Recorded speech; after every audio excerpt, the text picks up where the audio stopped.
Hi folks, welcome to Cancer Healing. So today we're going to talk about how does RT-PCR, real-time PCR, help in detecting coronavirus. So the concept of RT-PCR is what we're going to understand here. What's basically happening is that when a sample from the patient who is having the virus in them is taken, that fluid sample is there are certain chemicals placed into that fluid so that all the extra proteins and all elements are removed, and then only the RNA part is remaining.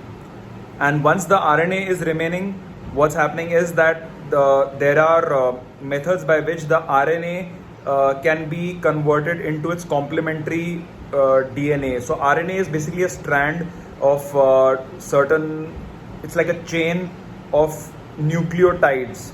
Now these are also basically just amino acids which are placed in a certain way, and that's present in every human body, in fact in every organism.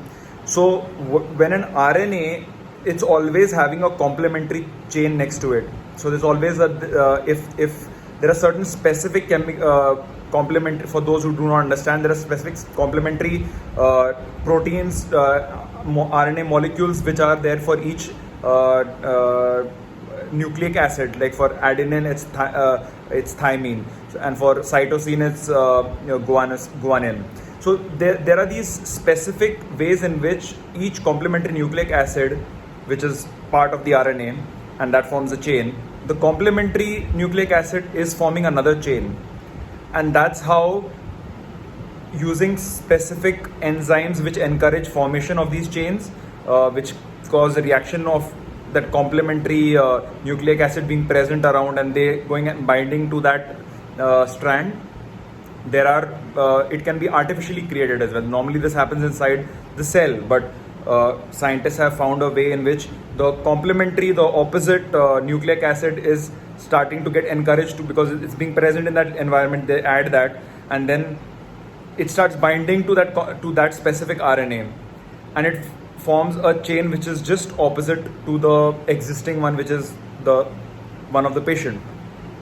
So when the enzymes are placed and now the complementary strands are forming, now these complementary strands are also attached to some kind of radio label, like a fluorescent dye attached to these complementary these particles which are roaming around. Now if there is a proper formation of the coronavirus gene, or the RNA, complementary RNA, or rather the cDNA which is formed, if that actually exists, then what is happening is that there will be, the fluorescence will start being visible. Now for that to happen, there have to be a huge number of those chains and those DNA particles being formed, that the production needs to be sufficient.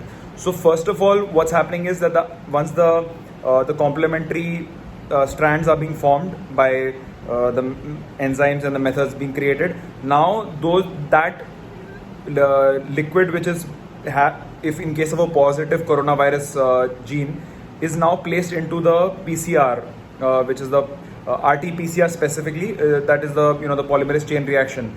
By that, what's happening is now that strand is undergoing replication, and that replication is causing 1 to form 2, 2 to form 4, 4 to form 8, and by the time there are 30-35 cycles, that's gone to in the millions and billions.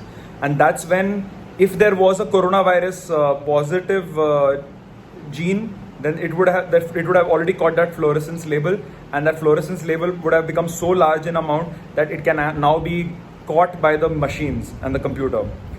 It's a little complicated to explain it just verbally without the diagrams and without the visuals, but I hope you got a picture about it. So now that there have been formed enough number of those the complementary DNA particles, that's when the radio label is it's reached its detectable value. So sometimes in a few cycles itself they're detected, because there was already plenty of DNA, the coronavirus genetic material present. Sometimes it happens after many more number of cycles. So that also gives an indication of initially how many virus particles were there in that sample.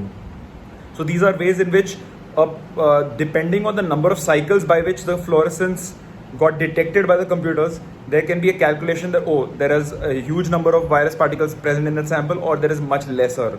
So that's also a sort of a real-time understanding of where the virus load is reached at the moment. Hope this makes something clear, and in case you, of course, you want to get a better understanding, there are plenty of articles out there online. You can check them out as well, and in addition to this, it could help you out. Cheers, take care.